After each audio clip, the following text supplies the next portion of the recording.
Hey guys, welcome back to the channel. I am Shumon and बहुत सारे matches के ऊपर बात करना है, बहुत सारे बड़े टीमों के मैचेस के ऊपर बात करना है बेसिकली। एंड चलिए स्टार्ट करते हैं।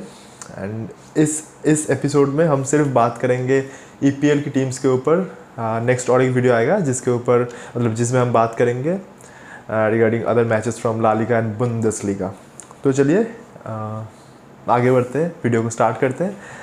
एंड पहला मैच जो है that is Southampton versus Manchester United. Southampton की मैनचेस्टर यूनाइटेड का अवे मैच है ये। एंड विक्ट्री तो आता है मैनचेस्टर यूनाइटेड को, बट ये मतलब this is a hard earn victory.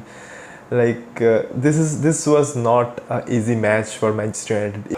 काफ़ी सारे चांसेस मिलते हैं दोनों ही टीमों को, but Manchester United going in the harder way. Like I don't know what their philosophy is at the moment, because Erik ten Hag Ajax को जिस system में खिलाते थे इसके साथ मुझे मतलब सिमिलरिटी ज़्यादा नहीं दिख रहा है इसके साथ, मैनचेस्टर यूनाइटेड के फिलोसफी के साथ। तो अगर हम मतलब स्टैटिस्टिक्स के ऊपर थोड़ा सा नज़र डालें तो Southampton was the better team going forward. तो ज़्यादातर चांसेस साउथहैम्पटन की तरफ से देखने को मिला है, बट यहाँ पे ज़रूर प्रेज करना पड़ेगा दो प्लेयर्स का। That one is David de Gea and another one is Lisandro Martinez. Martinez probably was the man of the match for that game, and I won't say that it is a resurrection for David de Gea, but हाँ कुछ crucial saves ज़रूर किया है David de Gea ने to keep Manchester United in the game. And Bruno Fernandes का goal आया था, that is the winning goal, but at the same time ही मिस्ड वन बिग अपॉर्चुनिटी. ये सब चीज़ें मैनचेस्टर यूनाइटेड के लिए पॉजिटिव साइंस नहीं है, because you are winning 1-0 victory. I know it is EPL, the opponent is giving you a good enough fight, but still after all these signings you made, you are expected to at least control the game, even if you are not winning by a bigger margin. तो at least game control तो अपने पास रखना चाहिए था, जो कि I think it was not Manchester United control, it was not like Manchester United controlling the game. Anyway, and इस match में हमको देखने को मिला कि Cristiano Ronaldo was on the bench and उसको शायद 64th मिनट में इंक्लूड किया गया गेम में. What ever it is, I am not sure.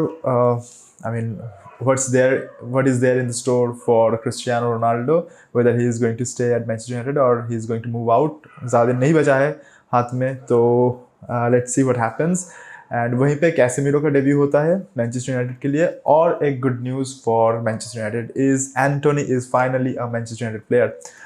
बहुत सारे बिड्स अयाक्स ने रिजेक्ट किया था मैन यूनाइटेड का. Finally they have accepted the final bid of Manchester United. फिलहाल तो I am not seeing much improvement than last 2 weeks, but yeah, मतलब 3 points आ रहा है, मतलब no one can point a finger at Erik ten Hag and Manchester United, but they have a lot to improve. So let's see. Move on करते हैं next match की तरफ, and the next match will be Leicester City versus Chelsea. Stamford bridge में match होता है, Chelsea versus Leicester City. Home fans का support है Chelsea के पास, फिर भी इस तरीके का परफॉर्मेंस क्या ही बोले हम. स्टार्ट करते हैं जो कि एक मतलब होना नहीं चाहिए था वो इंसिडेंट. कोनोर गैलागर का रेड कार्ड होता है. पहले तो 12वें मिनट में उसको येलो कार्ड दिखाया जाता है. That means I mean both the times he was shown the cards was genuine. Like there is no doubt about being shown there was no doubt कि वो येलो कार्ड चैलेंज था and next वाला second yellow challenge था. But यहाँ पे second वाला yellow card avoid किया जा सकता था.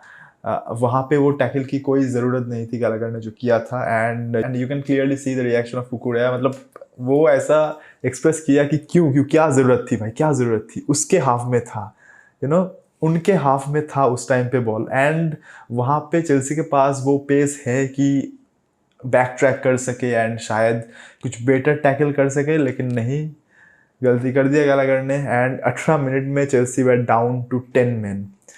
वहाँ से आता है यहाँ पे Leicester City was dominating the match. मतलब अटैक पे अटैक करता है एंड उसके पास पोजीशन भी ज़्यादा रहता है. लिटरली यहाँ पे Chelsea and Manchester United, I can point out two of these big teams who are not doing things in the right way. They are doing they are getting the result, but they are not getting the result in the right way. In the right way means they should be controlling the game. वो नहीं कर पा रहा है. ये मैं बार बार बोल रहा हूँ कि कुछ तो लैकिंग लग रहा है चेल्सी के लिए. तो मुझे साफ दिख रहा है उन लोगों का मतलब अटैक में उतना प्रोग्रेस नहीं दिख रहा है, जो कि मुझे लग रहा था डिफेंस उसका शायद एक ड्रॉबैक रहेगा. बट यहाँ पे डिफेंस तो ड्रॉबैक है ही, उसके साथ उसका अटैक भी कुछ खास नहीं दिख रहा है. स्टर्लिंग का पहला गोल आता है in a Chelsea shirt and एक नहीं 2 गोल आते हैं. It's a brace for Sterling but not happy with the performance of not happy with the overall performance of the team. यहाँ पे और बेहतर करना चाहिए था टीम को. And I think Thomas Tuchel might be, seeing possibilities to improve this team. Fofana को sign कर लिया है Chelsea, another new addition to the team. Let's see ये क्या कर पाता है Chelsea में आके. But Chelsea needs somebody up front, somebody like somebody like Erling Haaland maybe. मतलब मैं just बोल रहा हूँ कि उसको किस तरीके का एक बंदा चाहिए फॉरवर्ड में जाके. रूबन लॉफ्टस-चीक काम नहीं चलने वाला उससे. एंड और एक बंदा है whom I love very much, that is Reece James. He is one of those guys जो कि फॉरवर्ड नहीं है, but he shows a lot of promises when he goes in the opponent half. But you can't expect your kind of right wing back or kind of right midfielder, you cannot expect him to come and save your ass in every match, because you have forward 3 and they are supposed to provide you all those goals in most of the cases. I know this is a big opponent. Leicester is never a minnows, but अगर तुमको अगर contender बनना है ना, तुमको EPL का contender बनना है, तो you better be preparing your self with a big mentality, with a big club mentality. ये सबसे चेल्सी का नहीं चलने वाला है एंड मैनचेस्टर यूनाइटेड का भी नहीं चलने वाला है ये सबसे. I am disappointed with this performance of Chelsea. 3 point लेके आया घर पे, but this is not enough. I expected more from Chelsea. Move on करते हैं नेक्स्ट मैच के ऊपर. Next we are gonna talk about Liverpool versus Bournemouth. अभी देखो ड्रॉम दिया है लिवरपूल ने बॉर्नमाउथ को 9-0 की victory and they needed this win. This was their 4th match and इससे पहले 3 मैच खेल चुके थे, 2 में ड्रॉ और 1 में डिफीट अगेंस्ट मैनचेस्टर यूनाइटेड. तो दे वर वो सर रहे थे पीछे 16 स्पॉट पे शायद. एंड उसके जो कंटेंडर्स है like the big teams of EPL, they were going forward. Tottenham, Arsenal were galloping to the top spot. They're fighting for the top spot. But यहाँ पे I would say कि Liverpool was lacking something. उसका squad depth अच्छा नहीं है. कुछ player को card दिख जाता है, तो कुछ प्लेयर को कार्ड दिख जाता है तो फिर दिक्कत उसके लिए और बढ़ जाता है. जैसे कि डार्विन नूनेस को उस मैच के बाद बैन हो गया था, मतलब बैन मिल गया था, तो फिर उनको काम चलाना पड़ रहा है रॉबर्टो फर्मिनो से, जो कि ज़्यादा स्टार्ट नहीं करता. एंड यहाँ पे this is a good thing for Roberto Firmino, जो कि एक्चुअली लग रहा है कि काफ़ी ज़्यादा प्रॉमिसिंग है इस सीज़न में. एंड पिछले मैच में 9-0, भाई साहब क्या मैच था. हर किसी ने गोल किया मेरे ख्याल से. तो मुझे लगता है एक टाइम के बाद तो अलीसन भी बोल रहा था कि बोल रहा होगा कि भाई मुझे भी एक गोल करना है. लास्ट सीजन किया था एक गोल उसने, लास्ट सीजन किया था या उससे पहले वाला सीजन किया था, I don't remember properly, but वो ही शायद सोच रहा था कि व्हाई नॉट मी. यहाँ पे वर्जिल वैन डाइक का गोल आता है, अलेक्जेंडर आर्नल्ड का गोल आता है, फर्मिनो का गोल आता है, लुइस डियाज का गोल आता है, हर एक बंदे का गोल आता है. It was a brilliant performance from Liverpool, and you expect teams like Liverpool to perform and dominate matches like this. They had their backs against the wall. Talking about Liverpool, उसके पास कुछ नहीं था, मतलब वो जिस स्थिति में था उससे खराब कुछ नहीं हो सकता था, and they had to just fight back, and उन्होंने वही किया, they got the result. Nunez वापस आने वाला है और शायद एक मैच और बैन है, फिर the ban will be lifted and they will have Nunez also in that team, they will look stronger, but still यहाँ पे दिक्कत रहता है कि उसका squad depth is not that good, जो कि बड़े टीमों के साथ और दिक्कत पैदा कर सकता है। या तो going deeper into the tournament, जैसे जैसे सीजन आगे बढ़ता जाएगा इंजुरीज बढ़ेगी एंड वहाँ पे फैटिग बढ़ेगा, वहाँ पे दिक्कत हो सकता है लिवरपूल को। फिलहाल के लिए with this performance they can be very much assured, they can be very much confident that they are in the right way, and all the Liverpool fans, congratulations on this victory. Next match के ऊपर move on करते हैं, that is Manchester City versus Crystal Palace. Now Man City versus Crystal Palace, देखो Crystal Palace is not an easy opponent, मतलब Crystal Palace is ना that हरामी team, मतलब जो नाक में दम करके रख देगा किसी भी ओपोनेंट का, beat Manchester United, beat Man City, beat Liverpool, beat Chelsea, कोई भी टीम हो नाक में दम करके रख देगा। क्रिस्टल पैलेस ऐसी टीम है, लास्ट सीजन भी वही किया था एंड इस सीजन भी वही कर रहा है। मैच में हम जाते हैं 20 मिनट के अंदर, 21 मिनट के अंदर they are 2-0 up against Man City. मैं तो जिंदगी में सोच नहीं सकता था इस सीजन में घुसने के बाद, I can not imagine Man City lagging by 0-2, crazy stuff. तो Man City was down by 0-2, पहला सेम साइड गोल आता है, एक own goal by John Stones, and दूसरा जो गोल आता है वो एंडरसन का आता है। उसके बाद Manchester City kept on pushing, kept knocking on the door, to be really honest they kept on knocking the door, and अगर आप स्टैट्स देखोगे ना आप, तो मैनचेस्टर सिटी गेम डोमिनेट करता है, that is what they do in every match, कोई भी ओपोनेंट हो, एंड उन्होंने वही किया है, आखिरकार उसको सफलता हाथ लगी है। सेकेंड हाफ में going to second half, Bernardo Silva scores a beautiful goal by Bernardo Silva, and यहाँ पे भाई Barcelona can be happy if they are going to get Bernardo Silva, they are going to get a gem of a player. क्या goal था वो, brilliant.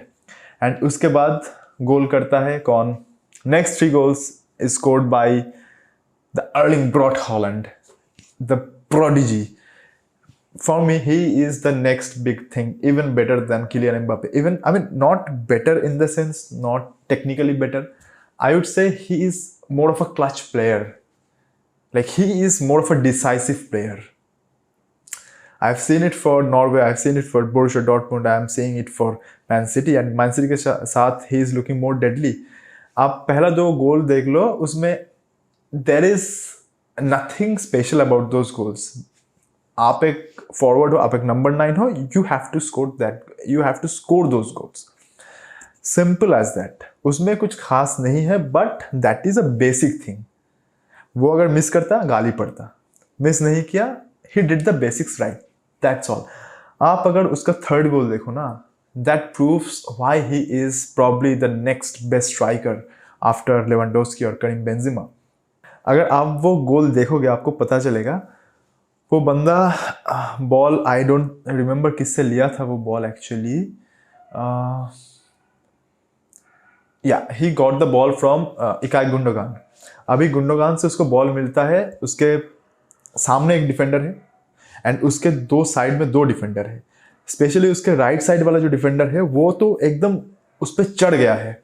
वो ball receive करता है, ball को रिसीव किया, पीछे से घूमा एंड वो बंदा पीछे से उसको धक्का मारा, and he is rock solid, कुछ फर्क नहीं पड़ा उसको, ऐसे लगा ही नहीं देख के कि उसको पीछे से कोई धक्का मारा होगा। कोई दूसरा फॉरवर्ड होता, कोई भी दूसरा फॉरवर्ड होता, even Robert Lewandowski, even Karim Benzema, वो शायद अगर नहीं भी गिरता तो शायद पोजीशन लूज कर देता, डिसबैलेंस हो जाता, उसको घंटा फर्क पड़ा, अर्लिंग हालैंड को घंटा फर्क पड़ा। He is a machine.